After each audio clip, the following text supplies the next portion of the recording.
It is July 18th, 2018. I'm Glenn Rubenstein. This is the Wrestling Inc. podcast. Today we're going to talk about SmackDown Live, the Extreme Rules Fallout edition of SmackDown Live. Also going to talk a little bit about Hulk Hogan. New Day released a statement. More word is getting out about what happened backstage, about the reaction backstage, and who better to solve it than me and Justin LaBar. Two white guys, for those that are listening.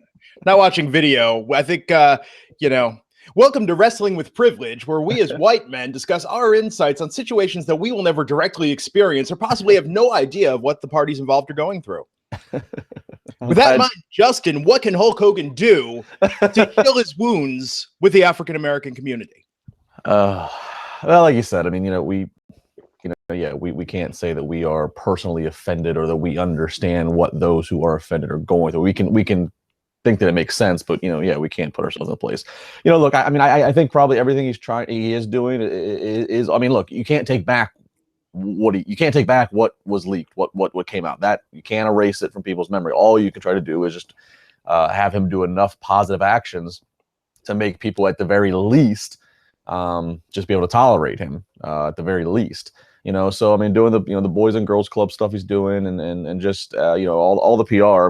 That's all he can do. And obviously he addressed the locker room, which I think is a good thing. I think had WWE announced on Sunday that they are reinstating him and going to continue acknowledging him again, and had they let any amount of weeks go by before bringing him around everybody, that would have been a problem. So it was good by them by having him there to address everybody before he goes back out on camera, whenever that'll be, and or does any ambassador work for WWE in terms of a legend. So all he can do is say I'm sorry and try to directly talk to some of those, specifically black performers in WWE who are offended. And I know Mark Henry talked about that. Mark Henry and Hulk talked, and that's the best thing he can do, is he's got to go one-on-one with those who want to talk to him one-on-one.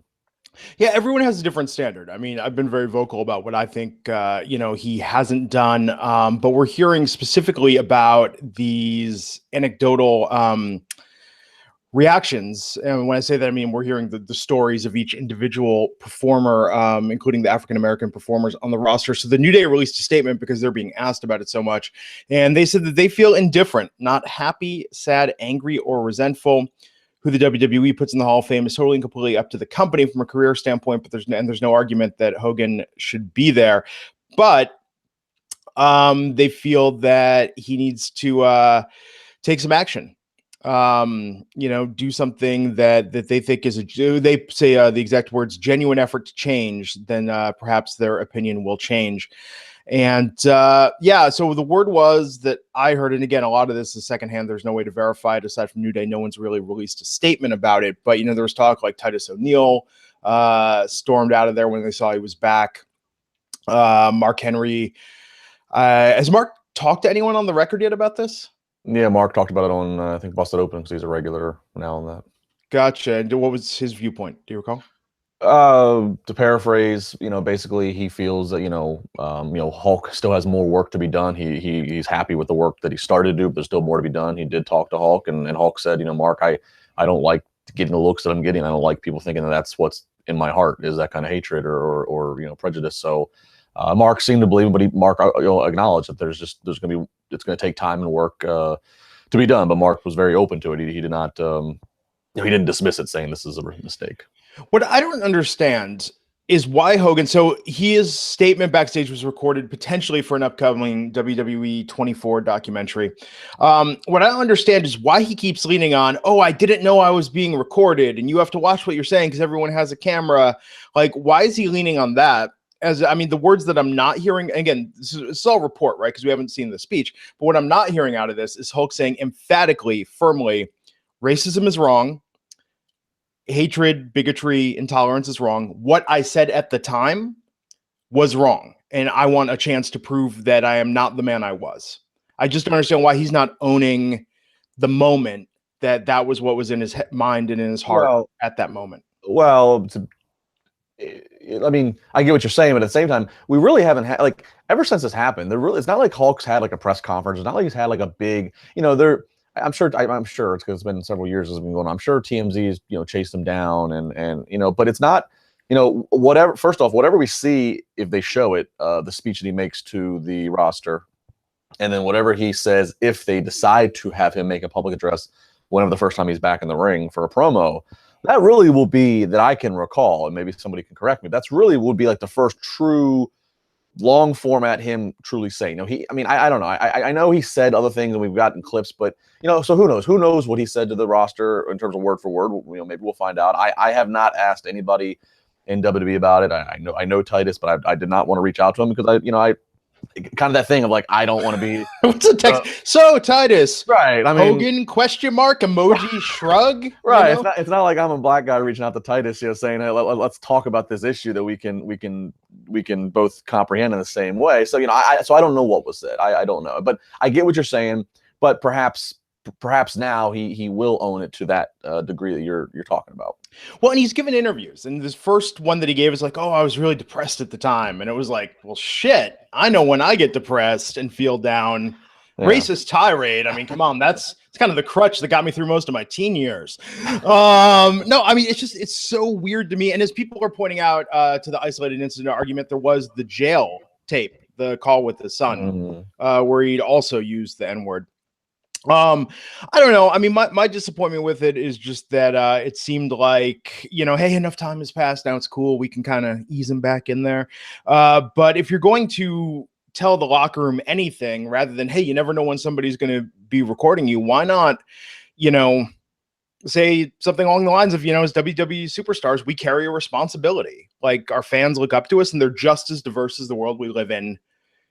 There's added pressure on us to show that we are the better of human potential rather than the lesser of human instinct at all times. And if you're in the company, you have the status, that pressure is upon you, as opposed to like, hey, watch what you're saying, brother. You never know when somebody's recording and it's going to be on TMZ and ruin your career. Yeah. I mean, look, one of the most common strategies in public relations is you want to get out in front of it. And that's kind of what New Day is doing by releasing a statement right now. You kind of just want to get out in front of it just to set the tone and maybe even just let that be the one word you're saying, get out of it. Obviously, in Hulk's situation, he was from a PR standpoint completely behind, and it wasn't the best. I mean, he said a lot, the things that he has said, up until this point, did have a lot of, excuse type tones to it, like you're saying, so I mean, it's a crappy situation all the way around.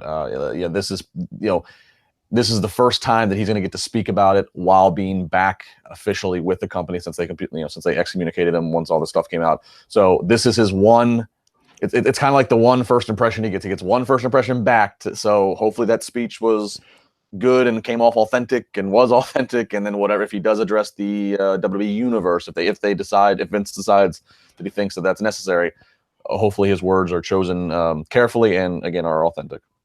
Yeah, and I think, Matt Morgan actually suggested this the other night, that Hogan has a huge opportunity to speak to white kids that are, I don't want to say like at risk of becoming racist, but that have grown up in predominantly white environments that are not aware of the multicultural world we live in. And I think he has a real opportunity to steer some people on the right path.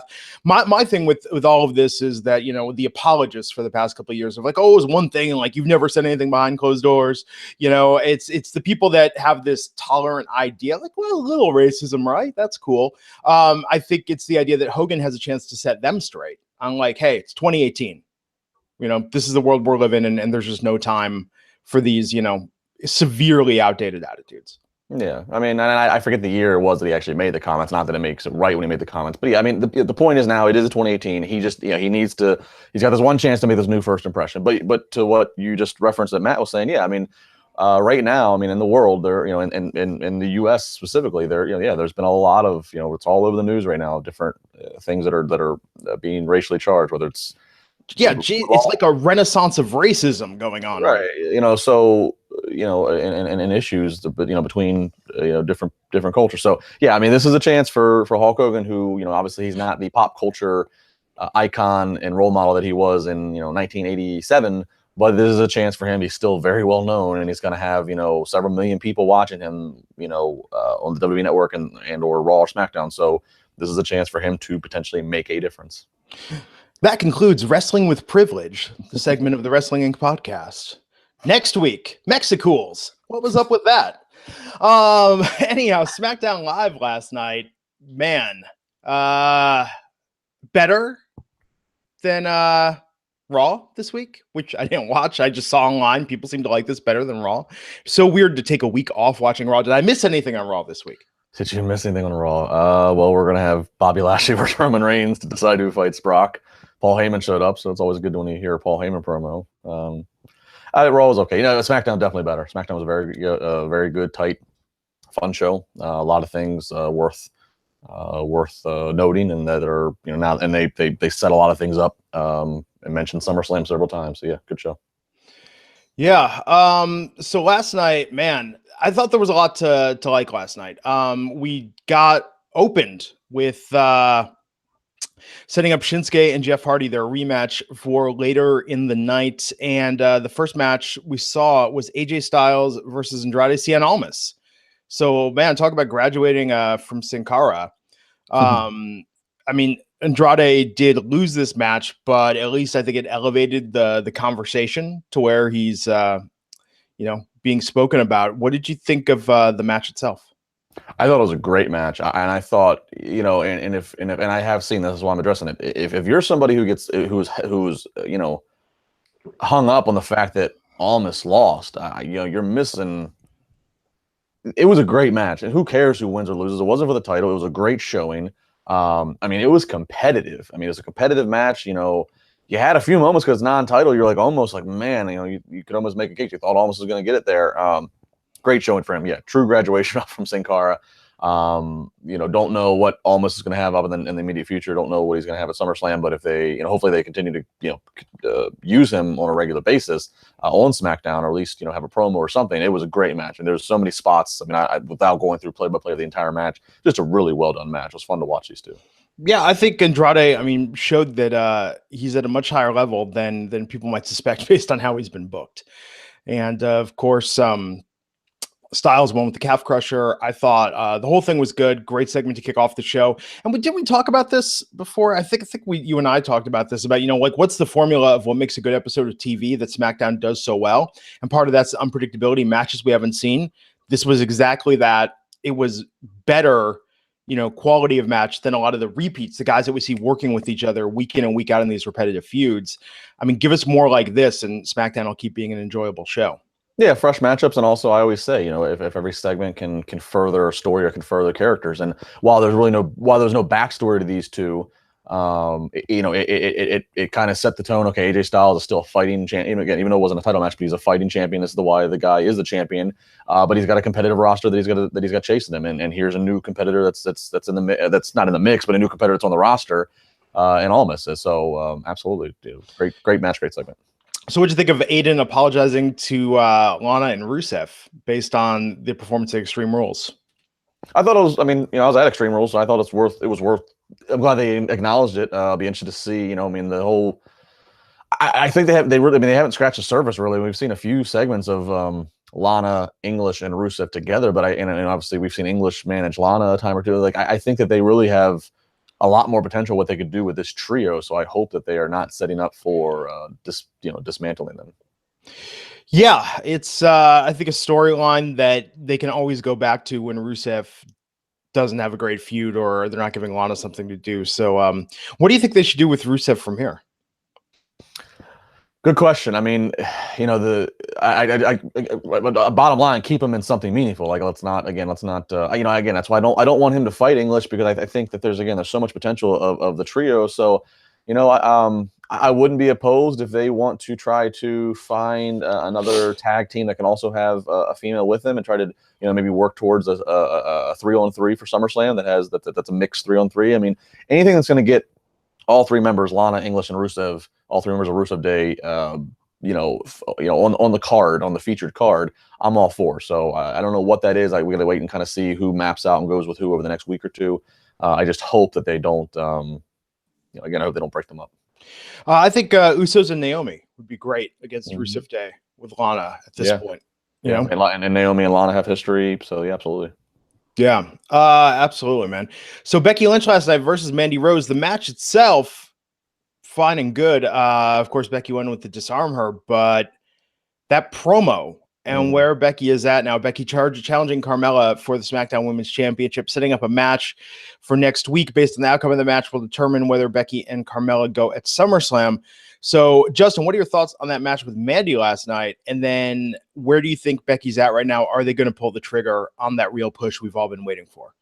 There were some parts where I thought it was one of Mandy Rose's better matches that I've seen. I mean, not that I've seen a ton of them. She's only had so many on TV, but I thought, where's that network highlights? You know, the Mandy Rose story, mostly clips from Tough Enough. Right. No, but I thought it was an okay match.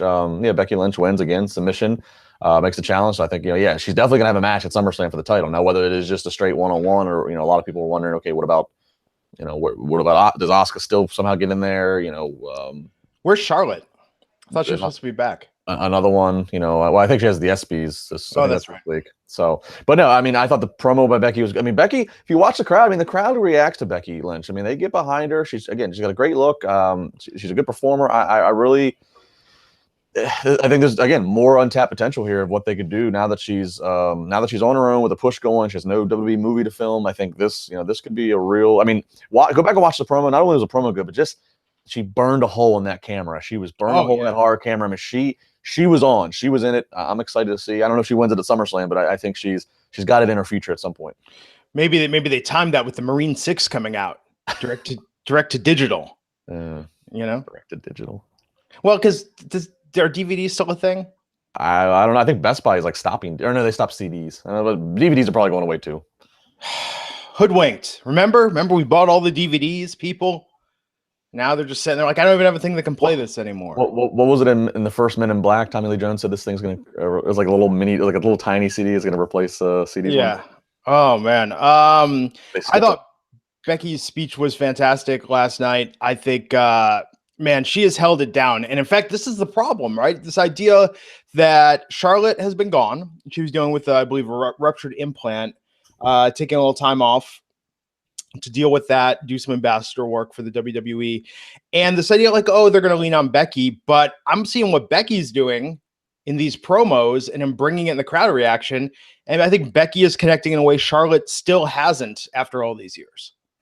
I agree with that. And it's very hard to find the words and articulate it. It's one of those things in wrestling. It's just feel, you just feel things, it's not necessarily need to be explained. You just feel it. But for the case of a podcast here, where we have to try to explain, it's hard to do, but I completely agree.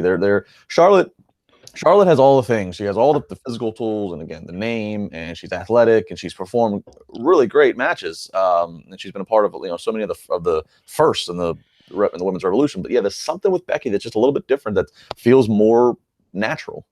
Yeah, we'll see if they do it, man. I think Charlotte could come back next week, interfere somehow. There's a couple different ways this could go. To your point, maybe it's a 4-way. Maybe it's Becky, Carmella, Asuka, and Charlotte. That's what I've been saying for weeks. That's what I think it should be, especially considering the other women's title is going to be a straight one-on-one with Rousey. I would just do a 4-way over here with SmackDown. Yeah, R-Truth showing up backstage last night. Who still wears Bluetooth earpieces? Well, that was a thing like 10 years ago. Who still wears them? Well, Apple AirPods. Are you an Apple guy or an Android guy? I have a Google Pixel phone, but I have everything else. Apple. I have Apple computers and everything else. So these AirPods are now more obnoxious even than Bluetooth. Like I have some and I use them, but the problem is you look like you have these dangling earbuds, that you just walk around with all the time, and people are talking on the way that they wear Bluetooth headsets. It's brought back the trend. But yeah, R-Truth doing it old school, 10 years old. That very much fits his character. At one point I remember thinking to myself as I'm watching this, like, wow, they're still flying R-Truth to R-Truth still coming to every TV. Like I totally forgot that he's at every TV taping, or most of them, I guess. Hey, I love R-Truth. I'm not hating on the guy. I just, got to give him credit. He's had a really longevity has been a thing. From even going back to the K-Quick days. He's put a lot of time in. Absolutely, man. So he has a little exchange with Ty Dillinger, setting up Ty Dillinger's his match with Samoa Joe. So, who I think's your next number one contender? Yeah. So, Samoa Joe. Yeah, not Ty Dillinger. Not Ty Dillinger. Ty Dillinger, number 10 on the contenders list. I'm sure he'd be lucky if he's number 10 on the contenders list right now. Oh, remember the SmackDown Superstar rankings? Remember that debacle 6 months ago? The top 10 list. I tried to forget it, but yes, I remember. Yeah, that was terrible. That was the lowest point of SmackDown since the brand split. So good for Ty that he's on TV. I mean, I don't think people are expecting Ty to get a major push, but he had a match with Samoa Joe. There was some back and forth before he got choked out in the Coquina Clutch. Yeah, I like the way it started. It was good that Ty rushed Joe and started that kind of intensity and physicality. That was good. Yeah, I mean, everybody wants everybody, especially guys that were had a certain success in NXT. Everybody wants everybody from NXT to be pushed to the moon, but again, you can't push everybody to the moon simultaneously. All you can try to do is every time you see them, make it meaningful, and this was meaningful. He got attacked last week, so it was meaningful. He lost, but again, he had a there was some competitiveness there, and ultimately, again, Joe's the priority right now. So absolutely, I thought this was a good match, and Samoa Joe, I think, versus AJ. Man, I'm really looking forward to that. I think that could be an excellent feud if they do it right. I just think they need to give AJ more perspective to his character. I feel like AJ's been lacking motivation for quite some time. Yeah, well, he's had a lengthy title run by today's standards. I mean, yeah, it is kind of one dimensional. He's just the guy that's just so good. It's just his house, which yeah. I mean, sometimes that can be a little bit. Oh, it's going to be redundant, obviously, because all it's going to be is just the same. It's just the same story. I'm going to out wrestle you, and I'm going to keep my house. This is the house that I built. It is somewhat one dimensional, but he gets a pass, I think, because again, his matches are so phenomenal. Yeah, I thought this was a segment of the night last night. The Miz holding a funeral for Team Hell No, coming out. I mean, just that little detail at the beginning when he was like shaking people's hands. Yeah, that was great. Mourners at a funeral. Oh my God, that was. So they're pulling the trigger, right? This is the Miz and Daniel Bryan. This is what we wanted. I mean, even when they had the graphic for this last night, I mean, I was like, do they have a stock graphic backstage of the Miz looking down? Looking like he's being somber. I mean, this whole thing last night. If you skipped SmackDown this week, at least go back and watch this segment. We're going to see clips from this segment again and again and again in the build up to SummerSlam. This so far is off to, an A+ start for the feud we're all so much looking forward to. Yeah, I agree. Everything from the Miz's graphic to the graphics they found for the LED board to make it look like a funeral, vase of flowers and all the whole thing was done well. Miz, obviously one of the best on the mic, so he excelled at this, and we got the Bryan attack from behind. So yeah, we're off. This doesn't need. That's a great thing with the stories. The story's been going on for so long. Some of it inadvertently when they probably didn't think they would ever have Bryan wrestle again. It's not. It shouldn't be hard to do. This should be a layup in the creative room, so to speak. This really. This shouldn't be hard to do. I mean, you got plenty of archive footage to pull out of sound bites to make those wonderful video packages they make. And then you got 3-4 weeks until SummerSlam. Just let these guys do what they've been doing for the last 2 years, which is just let them toe that line of, ooh, was he supposed to say that? Just let them take the shots at each other they take. That's going to be the key. And they both have reality shows, which is going to be kind of interesting. That's true. I didn't think about that. See that perspective. You looking forward to Miz and Mrs. debuting soon on the USA Network? I don't know. I'll try. I don't know. I've fallen out of being able to tolerate the reality show stuff. I watched Total Divas when it started because I did think it was an interesting perspective to see from the, and this is before the women's revolution really, so I thought it was an interesting perspective to see from the divas, in the travel and everything, and then the mixing of their real lives. But I fell off years ago. I don't know. I'll give it a shot because Miz is an entertaining guy, but I don't think that I'm gonna hold on for a whole season. Yeah, I think it'll be interesting to see how in character he is through the whole thing. Well, because I've said this before. Like I think I've interviewed him more than probably anybody on the roster in terms of the number of times because they make him available for media so much, and he's always on. He never, and that's what I think makes him so good. There's never that. Oh, well, he's playing Miz. No, he is Miz all the time. See, I think so. Because when I hear him, maybe it's the fact that he's very good about being self-effacing when he talks about his past. So when I hear him in interviews and he talks about when he debuted on the roster, he doesn't talk about with a chip on his shoulder. He talks about in these funny stories, when he talks about the real world. Yeah, but he easily pulls it right back and then says, well, "That's why I'm so damn good now." Like he never strays too far, which I think is pretty admirable in this day and age where we can pretty much see. I mean, the freaking Undertaker has an Instagram. When everybody's veil gets dropped, I think it's pretty incredible how he can hold on to it. Did you watch the Real World 10 Back to New York when it first aired? No. Oh, I mean, to me that's literally my first recollection with him. I mean, I was a big Real World fan at the time, and to think that kid is now the top heel in the WWE is just mind blowing to me. There's some interesting stuff. He actually, when my wife was in college, he actually hit on my wife at a club. Oh wow! Once, so that's the only Real World era Mike Mizanin knowledge I have. Yeah, well, his original version of the Miz that he did on that show, there was like one episode where the roommates were out. And it was just him like amusing himself, but it was much more Hogan Macho Man, like let me tell you, brother, you know, and him like tackling couch pillows and stuff. But it was funny. Yeah, he's come such a long way. And but yeah, if you go back and watch the Real World, he was definitely still at the tail end of his awkward phase in those episodes. So I'm looking forward to see him back doing reality TV. I hope we get to see more of the guy behind the guy, in addition to the character that we all know and love. Last night, yeah, and that segment did end with Daniel Bryan attacking him from behind. Give me more of this, please. Eric Young versus Kofi Kingston last night. So we had Sanity and New Day out there. Eric Young picking up a win again with the big wheelbarrow neck breaker for the pin. But yeah, they built this up quite a bit. This was a pretty lengthy match. I mean, New Day versus Sanity is still going on. How is this feud working for you, Justin? And what did you think of the match last night? Well, the match was good. I'm not so into the feud. Again, it makes sense, you know, a trio versus a trio. I'm glad Eric Young won. You know, I think Sanity, you know, does need some momentum of some wins since coming to SmackDown. But yeah, it doesn't. I enjoy anything the New Day does for the most part. I'm not like really like invested, so to say. But I mean, the match was good. I mean, I thought it was cool to see Kofi and Eric Young. I think they noted, you know, we've never seen that matchup. So again, fresh matchup. I thought they worked well together. Yeah. Oh man. After that last night, we had the main event, United States title match, Jeff Hardy versus Shinsuke Nakamura.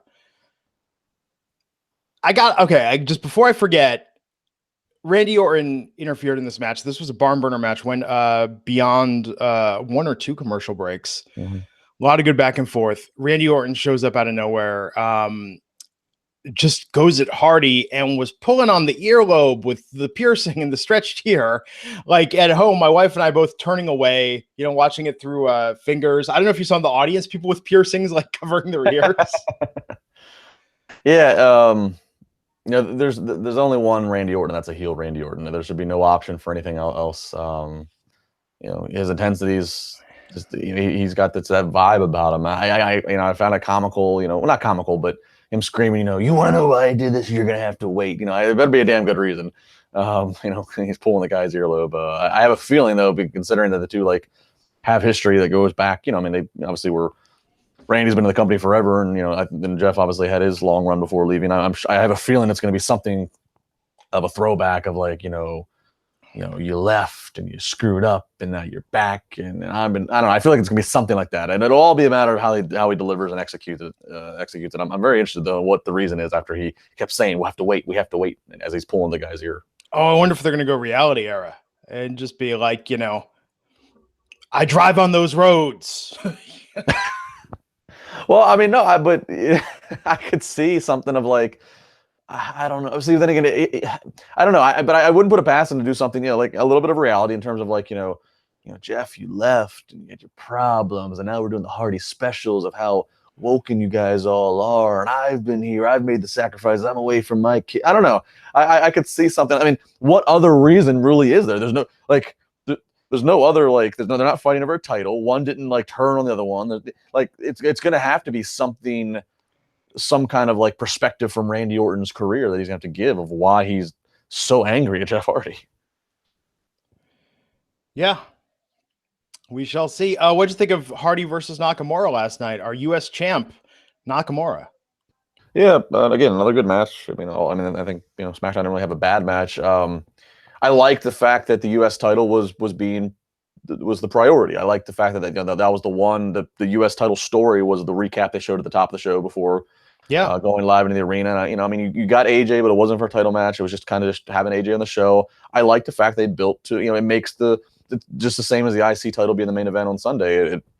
It's a good way to remind people, okay, these mid-card titles do matter. And by having a show where that's the main event focus, where that's what you're building to, is this U.S. title match, I thought that's a good move. You know, you have a couple more weeks to do stuff with the WWE Championship, so take advantage right now as we have a new U.S. champion and run with it. So I'm thinking this is all Vince, but Nakamura doing the U.S. title thing, similar to how Kevin Owens did with Face of America. It's like, is that Vince's one sort of go-to? Like, we're going to have the quote unquote, other heel that wins this, the non-American, and then they're going to sort of push it in a way that, I don't know, is purposely confrontational. Yeah, maybe. I mean, it's a very old school thing. Have the foreign guy dislike America, or have the foreign guy win the American in name U.S. title. Yeah, I mean, it might be the simple go-to. But look at it this way: if you're a Nakamura fan, it's at least a sign that they're not just discarding Nakamura, even though after him continually losing to AJ and not winning the title that title, at least if you're a Nakamura fan, this at least shows, okay, they still have some commitment to him. Yeah. So Hardy did the Swanton Bomb on TV last night. A really good one. Yeah. So he's not doing that at live events anymore, huh? No, yeah, it seems like he's trying to, which is, I mean, it's smart. Yeah, people look forward to seeing that and everything in live events. I'm sure that's maybe something that people are looking forward to if they're coming out and they see Jeff Hardy in the card. But it's smart by him. He's done it for 20 plus years. I mean, yeah, you got to save your body if you're going to keep it going. He's 40 now, so yeah, smart by him. Do it when it matters, which ultimately is on TV. Yeah. I think his promo, which we didn't talk about at the beginning, what do you think of Jeff Hardy using the term broken to describe his mindset since losing the U.S. title? Makes sense. I mean, he's between the face paint and the kind of run of and everything. I mean, I don't know I don't think they're planning to move Matt off of Raw right now, but I mean, yeah. So I mean, there's no secret you're related to the guy who's broken and woken and same last name, and I'm sure they'll come back together at some point again. So yeah, I thought it was I'm sure it was done on purpose. Let's put it that way. Yeah, man. I think God, with the Hardys, Matt is fading into the background more and more on Raw each week. It's interesting that with Jeff, they have quickly kicked him back up to that level of being a main event superstar. Yeah, again, he's a solid performer. Again, 20 years later, he continues to be a draw. He's just visually, he's exciting to watch. So, I think part of it you look at is you have Matt. Matt's creative is some of it. Is again the stuff that he brought and that he's trying to push, and you got to get on the same page of the decision makers in WWE. I think Jeff's a little bit more, hey, what do you want me to do? So maybe there's a little bit less. I don't know if I would say restrictions with Jeff, but it's kind of like, all right, Jeff, we're going to do the really cool face paint, the contacts, go out and be the charismatic enigma. Whereas Matt, there might be a little bit more, trying to capture what he's already done once in terms of, the whole broken character. So interesting dynamics on each side of trying to write for them.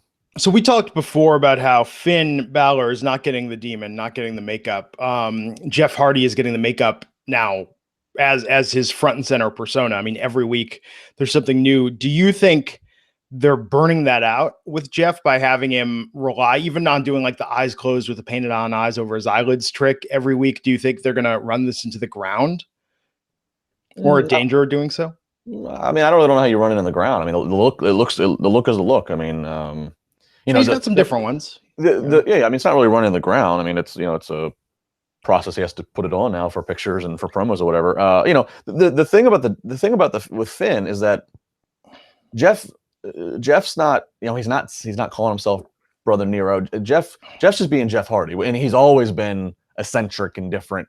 The whole thing with Finn is that the demon is like this alter ego. So that's where the trouble becomes, is that if it's an alter ego, you can't be it every time. If you have two egos, you have two personalities. You have to be one of the other personalities sometimes too. So that's the problem where it comes with Finn, and the demon thing is like, is when he's going to switch on to the alter ego, and that alter ego then needs to be protected. It can't, needs to have, less weakness and et cetera, et cetera. That's what makes it better for Jeff, is Jeff's not proclaiming to have an alter ego. Jeff's just being Jeff Hardy, which makes that a lot easier. Yes, the Teen Wolf paradox, as we've broken down on the Yes. podcast many a time. Which it's so funny because as soon as the last what was it 2 weeks ago when we talked about that, I've seen Teen Wolf on like 2 or 3 times. Really? Yes. Wow. On like a movie channel. It's weird. You know, I had that the last couple of weeks. I've been referencing the movie Rad, the BMX classic. And it was so weird that I was like browsing through movies last night and it was like, boom, it's like there's Rad. And I'm like, that's so random that this film that goes away, you know, and I was just citing in great detail. And now it's like, there's got to be something in the universe. I believe the band The Police referred to it as synchronicity. You know, this weird connection and this connective tissue of the way things work. You know how it is. Somebody says, hey, have you seen the one-legged bear running around? And the next thing you know, the one-legged bear is sitting in your backyard every day. It's just once somebody tells you something, all of a sudden you're gonna, have you seen that commercial? No. And then you see the commercial every day. Yeah. No, with Jeff Hardy, I think it's good. Something's still missing for me, I think, because he gives these promos, and this is kind of like the Bray Wyatt conundrum, right? It's like if you go out there and you speak in a certain cadence and you use a certain bag of words and you have a certain tone and set of ideas, at a certain point, it's like the Mad Lib generator for a Jeff Hardy promo. Mm-hmm.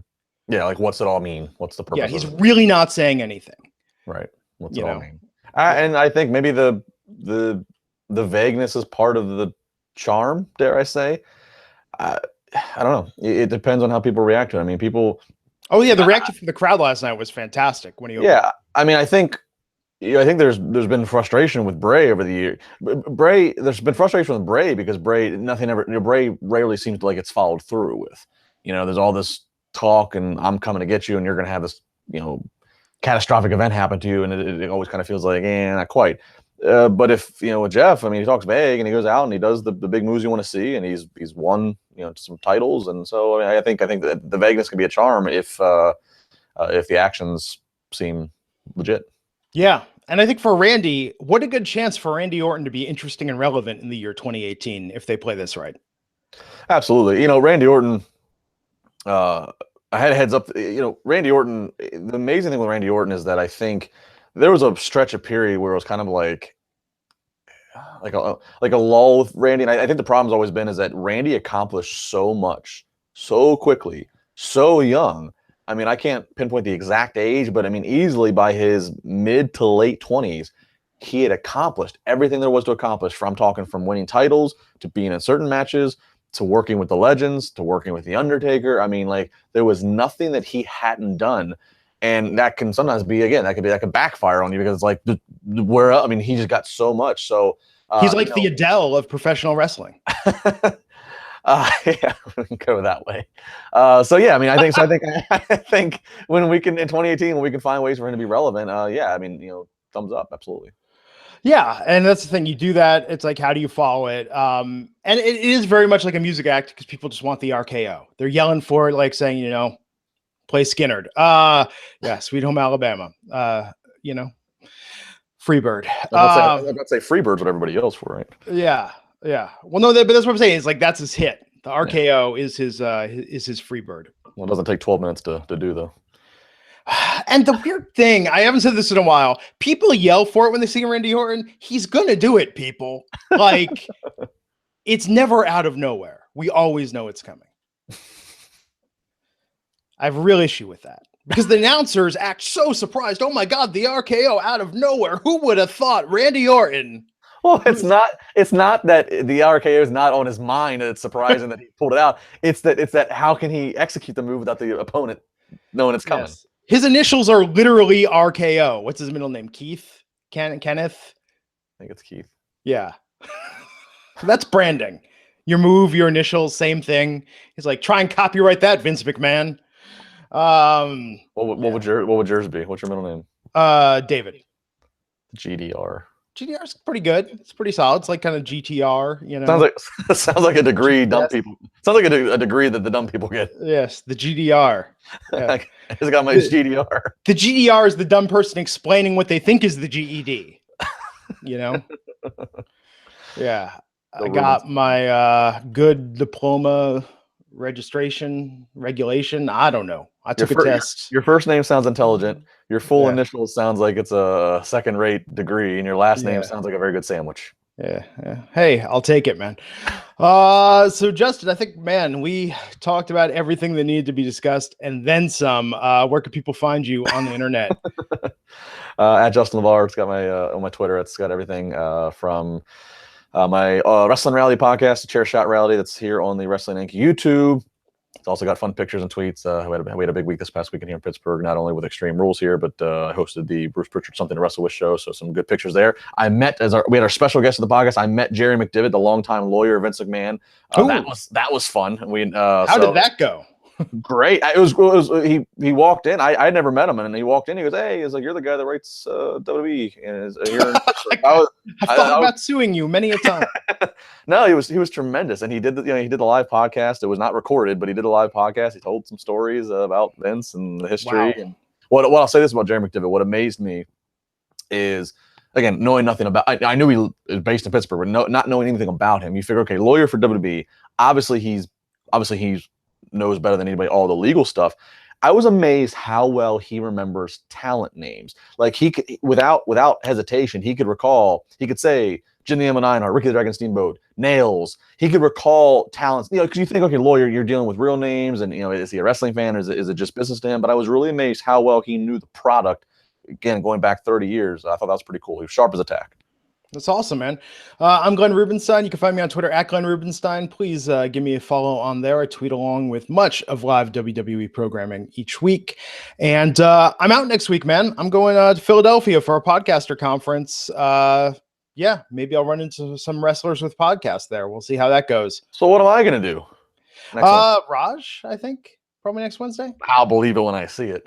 Yeah, it'll happen, man. It's so weird for me. It was weird for me Monday to not watch Raw live and then come on here and do the podcast. I think that was the first break in my streak maybe this year. So, yep, so much for being the Iron Man. Yeah, I will miss you all next week, and I'll be back the following Monday. So until next time, folks, I'm Glenn Rubenstein, and we will see you back here on the Wrestling Inc. podcast. Take care.